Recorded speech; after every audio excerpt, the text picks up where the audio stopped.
बताइए किस तरह की तकलीफ है। आप कह रहे हैं कि आपने पुलिस स्टेशन का दरवाज़ा खटखटाया तो भी आपको न्याय नहीं मिला, वहाँ पर आपके साथ भाषा का सही उपयोग नहीं किया गया, आपकी स्वयं की ज़मीन पर कुछ भूमाफिया वहाँ कब्जा कर रहे हैं। इस पर आपका क्या कहना है? आज आपने न्यायालय का दरवाज़ा भी खटखटाई, इसके बारे में कुछ बताइए। मेरा जो है भूखंड जो है 2 नंबर जो है आरजी नंबर 397, 398, 399 स्थित है, जो यूआईटी द्वारा अनुमोदित है। विपक्षी पार्टी जो है नरेंद्र कुमार, वो मेरे भूखंड पे ज़बरदस्ती अवैध दीवार बना रहा था। मैं जब वहाँ पर गया थाने के अंदर और मैंने जाके जब बोला उनसे, एसएसपी साहब से, मिस्टर दादीस से, कि इस तरह ये गलत कार्य कर रहा है, तो वो मेरे पे उबल के पड़े और मेरे को उन्होंने बोला कि जाइए, वो दीवार भी बनेगी और पतड़े भी उतरेंगे। उनका ये कहने का मतलब क्या था? क्या उन्हें इस सारे मामले की पहले से जानकारी थी या आपके जानकारी देने के बाद उन्होंने ऐसा बोला? उन्होंने मुझे पहले एक बार बुलाया था, जब मैंने उनको जानकारी दी थी कि सब मेरा इससे कुछ पैसा निकलता है और है ना, करीब 17 लाख रुपए मेरे निकलते हैं लेने से। और सारी बातें मैंने उनको विस्तार से बताई, सारी चीज़ सब हिस्ट्री बताई और सारे डॉक्यूमेंट भी पेश करे। और मैंने सारी लिखित में वो चीज़ भी बताई सारी की सारी कि भाई मेरा इसका हिसाब किताब हो चुका है, सब चीज़ हो चुकी है। उन्होंने बोला कि मैं जांच करूँगा और उन्होंने जांच में जो है, जब दोबारा जब ये अतिक्रमण जो मेरी दीवार तोड़ के जब आने लग गया, जब मैं उनके पास गया, जब मैंने बोला कि ऐसे अतिक्रमण कर रहा है, तो उन्होंने मुझे वहाँ से बड़ी अभद्र भाषा का प्रयोग करा मेरे को कि आप जाइए यहाँ से, आपका कुछ नहीं है यहाँ पर, मैं दीवार भी बनेगी वहीं पर ही, जो कि गलत है, और पतरे भी उतरेंगे। और मेरे जो है, मैं उसी दिन फिर मैं एसपी साहब के समक्ष पेश हुआ, उनको सारा जो है विस्तार से सब सारी बात बताई। एसपी साहब ने धैर्य से मेरी सारी बातें सुनी। उन्होंने मुझे बोला कि मैं स्पेशल नोट लगा के लिख दिया कि वो आपके सारे कागज़ देख के सारा काम करेंगे। 5 तारीख को जो है एसपी साहब के साथ में पेश हुआ था। उसके बावजूद भी जो है उसने जो है सारी मेरी दीवार तोड़ी और अभी आज की तारीख में भी वो दीवार तोड़ के वहाँ काम कर रहे हैं। वहाँ पर मेरी कोई सुनवाई नहीं हो रही है। आप एसपी के महोदय के पास, अब आईजी महोदया के पास भी पेश हुए हैं, यहाँ जाने की आपको ज़रूरत क्यों पड़ी? वहाँ पर जो है मेरे साथ दुर्व्यवहार होता थाने के अंदर मेरी बेटी भी गई वहाँ पर, उसके साथ भी जो उसके साथ बदतमीजी की भाषा में पेश आया वो। और कई बार बोला कि आप जाके निर्माण रुकवाए, तो उल्टे उन्होंने मेरे को है ना थाने में बैठा दिया और निर्माण कार्य चलता रहा पीछे से मेरे। आईजी महोदया के सामने जब आप पेश हुए, उन्होंने आपको क्या आश्वासन दिया? उन्होंने मुझे बहुत ढंग से मेरे साथ पेश हुए आईजी महोदय, और उन्होंने जो है फाइल तलब करी है मैंने से सारी। मैं चाहता हूँ कि मेरे साथ न्याय हो। आपने बताया कि आपका उनसे पुराना कोई लेन देन है, किसी लेन देन की वजह से ये आपसी रंजिश पे तो तब्दील नहीं हो गया है कि वो आपके प्लॉट पर कब्जा कर रहे हैं या प्लॉट के ऊपर लिखा पड़ी आपकी हुई हो? मेरा उससे कोई पुराना लेन देन नहीं है, मेरा सारा लेन देन खत्म हो चुका है उसके साथ। जैसा कि आपने बताया कि सीआई से पूर्व आपने बात हुई है कि आपका कोई 17 लाख का लेन देन था जो कि हो चुका है, तो नरेंद्र जी से आपका 17 लाख का लेन देन? वो आज भी मांगता हूँ मैं उनसे। आप आज भी उनसे पैसा मांगते हैं? तो आप पैसा मांगते हैं लेकिन वो आपकी जगह पर कब्जा कर रहे हैं, ये इसके बारे में कुछ समझाइए, क्यों ऐसा क्यों हो रहा है? ऐसा बस ज़बरदस्ती हो रहा है इसके अंदर। मैं क्या करूँ, इसके अंदर सारे डॉक्यूमेंट्स है मेरे पास हर चीज़ के। उनके पास कोई डॉक्यूमेंट उन्होंने दिखाए जब आप थाने में गए थे? उन्होंने भी कुछ बताया होगा कि मेरे पास भी दस्तावेज है? उनके पास कोई दस्तावेज नहीं है। ये यूआईटी द्वारा अनुमोदित प्लान है, यूआईटी के द्वारा ये कोई भी जाके उसमें देख सकता है इस चीज़ को। तो आपके कहने का मार्फत ये है कि आपके पास जो दस्तावेज़ हैं और आपने जो दस्तावेज़ अभी न्यायालय में भी पेश किए हैं या थाने में पेश किए, वो यूआईटी द्वारा अप्रूव्ड है और बिल्कुल सत्य है? थाने में मैंने पेश किए थे, लेकिन उन्होंने मेरे दस्तावेज देखे ही नहीं है। मैंने बहुत कोशिश करी कि मेरे पास ये दस्तावेज देख लीजिए, मेरे पास अलॉटमेंट लेटर है, हर चीज़ मैंने उनको दिखाई, उन्होंने मेरे इनकार कर दिया देखने से। थाने में किन किन लोगों ने आपके साथ में अभद्र व्यवहार किया और मौके पे अभी जो आपके प्लॉट पे जो लोग वहाँ कब्जा कर रहे हैं वो कौन है, उनके बारे में बताइए।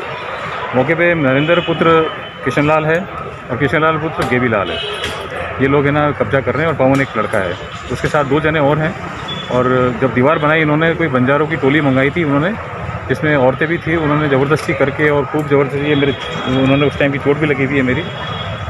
ये सब यहाँ पर सब खरोच हैं सारे,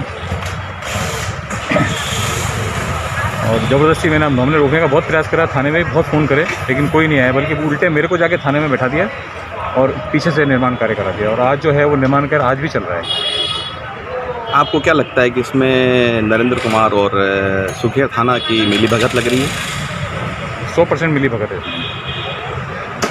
अब आप न्यायालय से क्या गुहार लगा रहे हैं? न्यायालय से गुहार लगाएंगे कि मेरे को मेरी जगह का जो है कब्जा दिलाया जाए और मेरे साथ न्याय करा जाए, यूआईटी से मेरा डिमार्केशन करा दिया जाए मेरे प्लॉट का, और मुझे मेरी जगह, मुझे अपने से ज़्यादा कुछ नहीं चाहिए, मेरी जो जगह है वही चाहिए, मुझे इससे ज़्यादा कुछ नहीं चाहिए।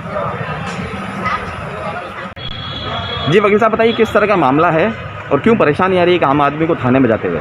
ये मेरे क्लाइंट है देवेश जी चौधरी, इनका यूआईटी का कन्वर्ट प्लॉट है जिसका टाइटल बिल्कुल क्लियर है और पूरा इनके नाम पे है।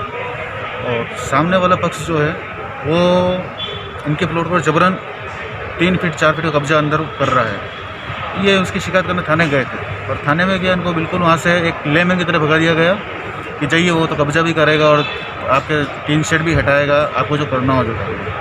इस बात को लेकर जब ये हमारे पास में आए तो फिर हमने उच्च अधिकारी के सामने इनको पेश किया और जब उसको उनको पेश करके बाहर आए और वापस ही पुनः घर पे गए तो रात को वापस इनके वहाँ पे दीवार हटाना और टीन शेड निकालना ही कर दिया। जब एक मुतबिर आदमी की सुनवाई थाने में नहीं हो रही है, इस वजह से इन आदमी को उच्च अधिकारी के पेश होना पड़ा और अब हम न्यायालय के माध्यम से उनके खिलाफ कानूनी कार्रवाई का अंगीकार। वकील साहब ये बताइए जब थाने में इनकी सुनवाई नहीं हुई तो ये इनके आला अधिकारियों के पास गए तो क्या वहाँ भी सुनवाई नहीं हुई? ना, आला अधिकारियों ने जैसा कि ये खुद पेश हुए थे तो इनको बोला कि हम फाइल तलब कर रहे हैं, तो अब देखते हैं वो कल तो फाइल तलब करके वो फिर आगे क्या कार्रवाई करते हैं। जैसा कि आपके क्लाइंट ने बताया कि उनके साथ हाथापाई भी हुई, उनके हाथों पे खरोंचे भी हैं, इसकी जानकारी उन्होंने सुखेर थाने में दी, लेकिन वहाँ के अधिकारियों ने इनके साथ अभद्र भाषा का प्रयोग करते हुए इनका तिरस्कार किया। उसके बाद ये न्यायालय में आए, तो क्या इस आम आदमी के साथ इस तरह का व्यवहार कहाँ शोभा देता है किसी थाने के अंदर इस तरह की बात हो तो? ना, आम आदमी के साथ में पुलिस को कतई नहीं, क्योंकि पुलिस का जो ध्येय है आम जन में विश्वास और अपराधियों में भय, परंतु सुखेर थाने के अंदर जस्ट अपोजिट हो रहा है कि आम आदमी में भय हो रहा है और अपराधियों में विश्वास हो रहा है।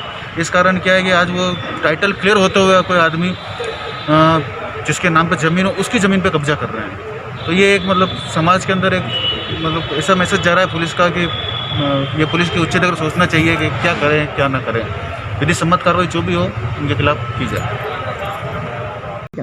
जी बताइए, नाम के साथ बताइए। मैं पवन शर्मा, पुत्र किशन लाल जी। आप जो मौके पे देख रहे हैं ये हमारे पिताजी ने करीबन 40 वर्ष पुराना खरीदा, जिसके सभी के नाम उस वक्त के दौरान 35/80 35/80 के प्लॉट हैं, जो दोनों ही प्लॉट बराबर स्थिति में हैं, आज दिन तक ये बराबर हैं। हम अभी भी अपने 35 फीट के जो नाप है हमारा उस पर ही हम कायम रहना चाह रहे हैं। हमारा पड़ोसी देवेश चौधरी जो जबरन कब्जाकारी करता है, हमने ये दीवार बेसिकली इसलिए उठा रहे हैं कि रोज़ हमारे यहाँ से चोरी हो रही है, हमारे सामान का नुकसान हो रहा है। देर रात ये इसका पुत्र आते हैं, हमारे यहाँ से सामान चोरी करते हैं, जिससे हम परेशान हो गए। अब हम केवल अपनी दीवार को ऊपर उठाना चाहते हैं ताकि जिससे चोरी बंद हो जाए। इस बात से इस आदमी को एतराज़ है कि दीवार ऊपर ना उठे, इसलिए अब उसने नई लड़ाई चालू करी है कि हमारी दीवार गिरा दी और बोल रहा है कि ये ज़मीन मेरी है। हम तो आपके सामने कागज़ हैं, आप सारे नाप मिला लें। इस पूरी आराजी के अंदर में 19 प्लॉट हैं, सभी के नाप आज भी मौका स्थिति पे आज भी सभी जने अपने इसी नाप के ऊपर बैठे हुए हैं। नए नाप जो हमने 90B के अंदर में यूआईटी ने हमें दिए हैं, उसके अंदर में यूआईटी के अंदर में कुछ चीज़ें क्लियर नहीं है, जिसका यूआईटी ने मुझे जवाब दे रखा है।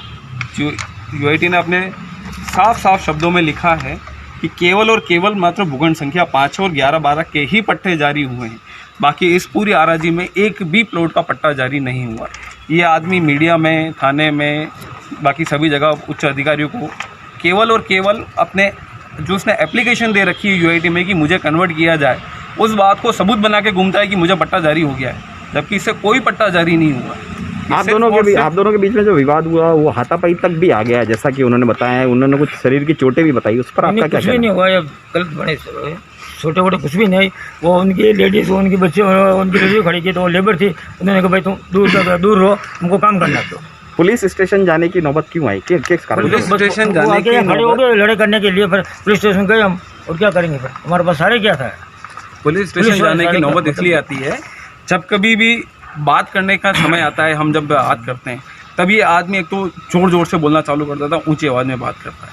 उसके बाद में अपने घर से उनकी वाइफ को या उनकी बेटी को ला के आगे खड़े करता है। अब मजबूरन हमें औरत के सामने आने पर हमें पीछे हटना ही पड़ेगा कि हम बात नहीं कर सकते, हमें मजबूरी में ले आगे देके पुलिस का सहारा लेना ही पड़ता है कि सर आप आइए और देखिए। यहाँ पे उन्होंने मौके की स्थिति को देखते हुए कोई भी ये नहीं कह सकता कि हम गलत हैं, और ये आज से नहीं, हमारे साथ कहीं से। और ये आदमी आज नहीं, शुरू से फ्रॉड है।